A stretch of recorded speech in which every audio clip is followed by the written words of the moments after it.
All right, well, here we are already at Unit 10. This one's going to be about adjustment to blindness. But first, let's review the expanded core curriculum projects you guys put together. Some thoughts I had about the presentations. There were 4 groups, and I was absolutely amazed about how creative the lessons you guys put together were. They were really, really neat. There were groups that had martial arts lessons. I thought that was very cool. There were yoga. There was cooking lessons. There were swimming lessons. Just a huge expanse of different lessons I thought was really awesome. And I specifically asked that each lesson touch on one area of the expanded core curriculum and included another area. And you guys went well beyond that. Each lesson that each group put together touched several areas of the expanded core curriculum, so that between the 4 groups, each area of the expanded core curriculum was represented. So I thought that was really cool. And I think you guys showed that when people say, oh, there's not enough time in the day to do expanded curriculum, that's not true. It can be done. And so when you're out there teaching and you've got a very, very tight schedule and you think, how is this all going to work? Remember, it can be done. And also remember that not every lesson about the expanded core curriculum has to be elaborate. You can teach lots of lessons that lead up to that one swimming pool lesson. You can teach a ton of lessons that lead up to that one field trip. And so you can include all these things when you're teaching Braille.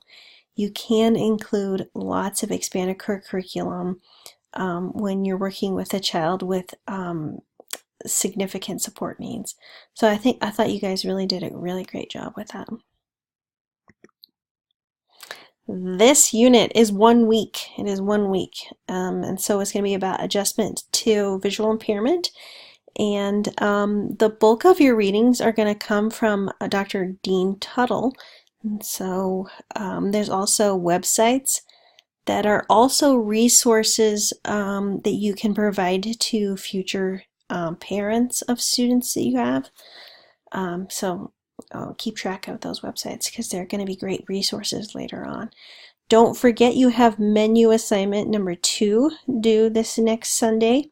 And there's also a unit discussion. So we're back to regular unit discussion. Make sure you post your original post by Wednesday and that you comment on at least 2 of your peers by Sunday.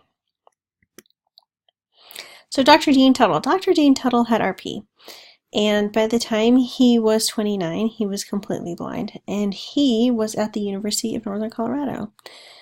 His main research focus was on the psychosocial adjustment to visual impairments and just psychosocial implications of blindness. So a lot of the research that he did we're still using today. So still very, very important. One of the things that we're having you read this week is an interview with Dr. Tuttle. And I took this quote from the interview. I thought it was pretty cool. It says, people without vision are, first of all, normal people operating under abnormal conditions. It's pretty obvious, right?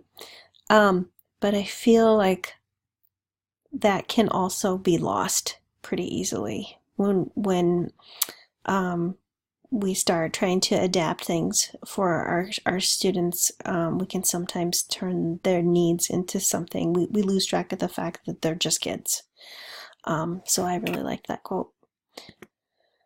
Guiding questions while you're doing your readings.